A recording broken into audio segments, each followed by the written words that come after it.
प्रिय साथियों, आप सभी का स्वागत है हमारे YouTube channel MK teaching point में। जैसा हमने आप सभी लोगों को बताया था कि आप सभी लोगों का जो मामला सुना गया उसका जैसे कोर्ट ऑर्डर आता है हम आप सभी लोगों के साथ फिर उपस्थित होंगे नए वीडियो के साथ में। तो यहाँ पर हम आ चुके हैं और आप सभी लोगों के लिए सरकार और प्रशासन ने कुछ झुकाव नज़र आया है और आप सभी लोगों का कल और आज का धरना सरकार के कानों पर बहुत बड़ी जो है चोट किया है, जिसमें आप सभी लोगों को बहुत बहुत धन्यवाद देना चाहेंगे। और क्या सरकार की तरफ से प्रपोजल फिर से आया है आप सभी लोगों के लिए, उस चीज़ों को हम बात करेंगे। और साथ में जो कोर्ट का ऑर्डर आया है उसको लेकर के कुछ अपडेट हम ऊपर बात करेंगे और आगे की रणनीतियों को लेकर के कुछ विचार करेंगे। तो इसको कृपया पूरा वीडियो देखिएगा। वीडियो पसंद आता है तो हमेशा की तरह आप सभी लोग वीडियो को लाइक करें, शेयर करें और आप जुड़ें और अपने अन्य साथियों को भी हमारे यूट्यूब चैनल से जुड़ने के लिए प्रेरित करें, जिससे आप सभी लोग को 69 शिक्षक भर्ती से संबंधित जो भी इंपॉर्टेंट अपडेट है वो मिलती रहेंगी। और आप सभी लोगों को 6800 की नियुक्ति को लेकर के जो भी आप सभी लोग के सवाल हैं या जो अपडेट हैं वो हम बराबर अपने चैनल से आपको वीडियो के माध्यम से प्रोवाइड कराते रहते हैं। तो चलिए स्टार्ट करते हैं वीडियो को और सबसे पहले बात करते हैं जो आज का कोर्ट का ऑर्डर आया है सुनवाई को लेकर के।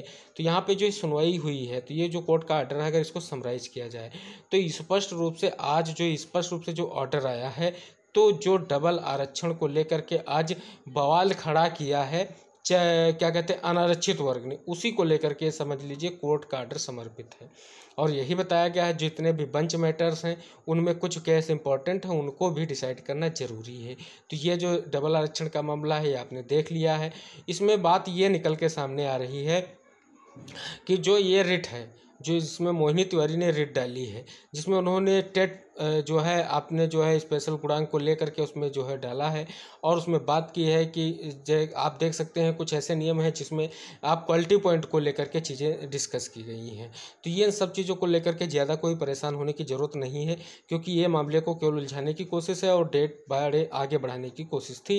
इसी को लेकर के ये मामला समझ लीजिए सरकार की तरफ से लाया गया, क्योंकि ये पहले ही डाली गई याचिका है, लेकिन वो ढूंढा गया कि किस बेस पे आगे की डेट ली जाए, तो उसी को लेकर के ये चीज़ें सामने आई हैं। आपको बस इतना समझना होगा और इसका ऑर्डर का कोई भी वैल्यूएशन नहीं है, बस आपको डेट डिसाइड करनी है कि 13 तारीख की डेट लगी हुई है। अब आगे बढ़ेंगे और बात करेंगे जो आप सभी लोगों के लिए इम्पोर्टेंट खबर है, जो आपके धरने को लेकर के आज आप सभी लोगों का जो प्रयास रहा है और सरकार का जो रवैया रहा है उसको देखते हुए आप सभी लोगों का जो धरना प्रदर्शन है लगातार इको गार्डन में जमे रहना और मंत्री आवास पर धरना देना, एनसीईआरटी पे धरना देना, और आज मंत्री आवास पर जिस तरह से बहनों ने अपना बहुत ही बड़ा सहयोग दिया है और साथ में दिव्यांग भाइयों ने जो सहयोग दिया है वो काबिले तारीफ़ है। उसी की बदौलत एसपी जो आप सभी लोगों से मिलने आए हैं और उन्होंने स्पेशल रूप से आप सभी लोगों से गुजारिश की है इको गार्डन में कि हम आप सभी लोगों के जो मुद्दे को लेकर के आश्वस्त हैं और सारी चीज़ों से उन्होंने कहा है कि हम कोई एफआईआर नहीं करेंगे, ये सारी चीज़ें उन्होंने कहा है। और साथ में ये भी कहा है कि हम आपका जो डेलीगेशन सदस्य है, जो भी आप 5-6 से साथियों का आप डेलीगेशन बनाएंगे, उसको हम जो विभाग यानी बेसिक विभाग के मंत्री और जो उच्च अधिकारी हैं, यानी बेसिक विभाग के जो उच्च अधिकारी उनके साथ मीटिंग जो है रखवाएंगे, वो भी विद इन 48 आवर्स यानी 48 घंटे में हम मीटिंग रखवाएंगे।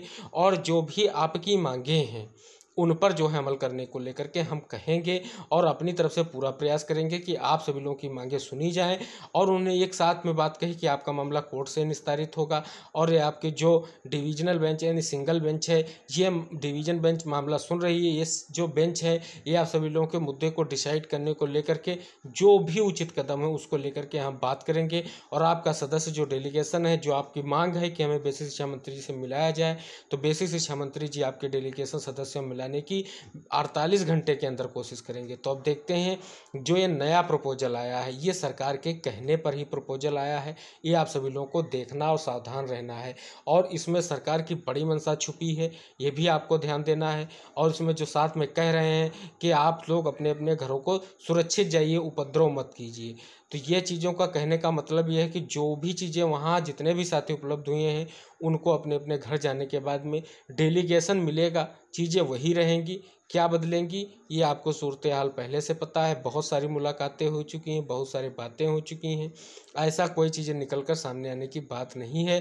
केवल और केवल सरकार जब आपसे ऐसे नहीं निपट पाई है तो आपको दूसरे तरीके से अपनाने की कोशिश कर रही है। प्रोपेगेंडा नया है, मामला आपका है, विचार आपका है, आप जिस हिसाब से उसको आगे मैनेज करेंगे तो देखने लायक होगा। जैसा कि डेलीगेशन के सदस्यों ने कहा है कि इन्होंने बताया है तो ये करेंगे, बिल्कुल करेंगे। लेकिन अगर साथी जो आज पहुँचे हैं अगर वो चले आएंगे तो उनको दोबारा फिर से एकत्रित करना और आगे की चीज़ों को करना, ये आप सभी लोगों को पहले ध्यान में रख लेना है।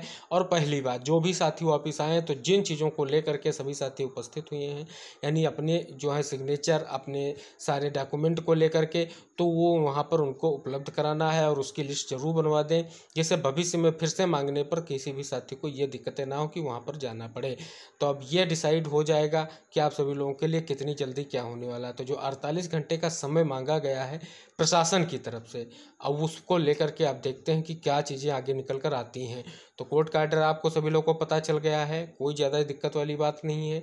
बस यही मामला है कि आज की सुनवाई में आगे डेट पाने के लिए सरकार ने नया हथकंडा अपनाया, और जब उनको जो है आरक्षण याचियों की तरफ से जो है उन कोई मुद्दा ना मिला, तब उन्होंने जनरल की तरफ से इस मुद्दे को लाकर खड़ा कर दिया कि हाँ, इस पर डबल आरक्षण लागू कीजिए, दिक्कतें हैं, ये है वो है, ये चीज़ें। अब सुप्रीम कोर्ट में बात करें सुपर न्यूमेरिक पोस्ट की, अगर आप डिवीजन बेंच से आर्डर नहीं पास कर रहे हैं तो सुप्रीम कोर्ट कैसे आर्डर पास करेगा? सुप्रीम कोर्ट तो यही कहेगा आपका मामला अभी विचाराधीन है सिंगल बेंच में।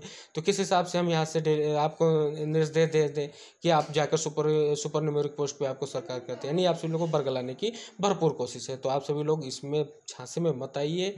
ये मुद्दा 13 तारीख में डिसाइड कराने को लेकर के अपना पूरा जोर लगाइए, और यही जोर लगाइए कि डिवीजन बेंच ही आर्डर करे कि हम 6800 वैलिड हैं तो हमको नियुक्ति दे। वो चाहे जिस प्रकार से सरकार दे, वो सरकार की समस्या है, क्योंकि अब सरकार को सोचना है कि आपको कैसे अंदर करना है और गलत चयन वालों को कैसे बाहर करना है।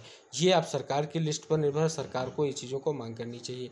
साथियों ने बहुत प्रयास किया है, आपका संघर्ष आज बहुत देखने को मिला है, और बहुत सारे ऐसे बहनें हैं जिन्होंने बहुत आज समस्याएं झेली हैं। इन चीज़ों को ध्यान में रखते हुए आगे के कदमों को बढ़ाइए, जिससे आप सभी लोगों को नियुक्ति मिले। ऐसा ना हो कि आप सभी लोगों को प्रशासन फिर से बरगला ले और नया प्रोपेगेंडा खड़ा करके आप सभी लोगों का जो मामला है वो फिर से वही जगह पर पहुंच जाए जहां पर पहले था। तो ये चीज़ों को ध्यान रखना है, स्पेशली 6800 चयनित साथियों को।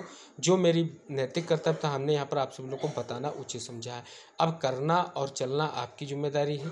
जो बेस आपको सही लगे वो करने की आप लोग स्वतंत्र हैं, लेकिन जो मैं आप सभी लोगों को बता रहा हूँ ये रणनीतियों के अंतर्गत चीज़ें हैं कि सरकार की रणनीतियाँ स्टेप बाय स्टेप क्या हैं, आप सभी लोगों को किस हिसाब से करना चाह रहा है। जब आप कोर्ट में कह रहे हैं कि कोर्ट कह रहा है 6800 को हम लिख देंगे, नहीं। भारती पटेल की याचिका पर अगर सुदीप सेठ बोले तो उसमें स्पष्ट रूप से कहने लगे कि हम जो है ऐसा है करिए सर, जो है यहाँ डबल आरक्षण की बात तो अलग की है, उस पर यह बन रहा है कि आप 2 लोगों को नहीं रख सकते एक पद पे। तो उसको लेकर के राजर राय सर पहले भी कह चुके हैं कि 2 लोगों को एक पद पर नहीं रखा जा सकता। लेकिन अब ये सरकार की बात है, सरकार को सोचना है। भाई आपने लिस्ट निकाली है, आप चाहे गलत चयन वालों को निकाल करके इनको दीजिए, आप मत दीजिए दूसरे की सैलरी, लेकिन जो वाजिब हैं, जिनको लिया जाना चाहिए, जो असल में हकदार हैं और आरक्षण के लिए विसंगति से आए हैं, और आपने ही लिस्ट निकाली है, तो या तो आप कहिए मैंने एक गलत लिस्ट निकाली है, तो उनको याची रूप में लाभ दीजिए और उनको नियुक्त दीजिए। भाई 6800 जो साथियों को आपने इतने दिनों तक गुमराह किया है, आर्थिक रूप से उनका शोषण हुआ है, तो उसका कौन भरपाई करेगा? भाई लाखों करोड़ों रुपए जो उन्होंने लगातार प्रयास करके 2 सालों से खर्च किए हैं, प्रत्येक सुनवाई को लेकर के आर्थिक सहायता लगातार कर रहे हैं, उनका बहुत सारा नुकसान होता जा रहा है और उनको नियुक्ति भी नहीं मिल पा रही है। तो ये सब सारी चीज़ों को आपको ध्यान रखना है, और अगर वीडियो पसंद आता है तो सभी दोस्तों को शेयर करें जो भी आपके 6800 चयनित साथी हैं, जिनको ये सारी जानकारियाँ आराम से मिलती रहें। तो अगर वीडियो पसंद आया है तो ज़रूर लाइक करें, शेयर भी करें, और चैनल से अवश्य जुड़ें और जोड़ें। मिलेंगे अगली अपडेट के साथ अगले वीडियो में, तब तक के लिए टेक केयर, बाय बाय, जय हिंद साथियों।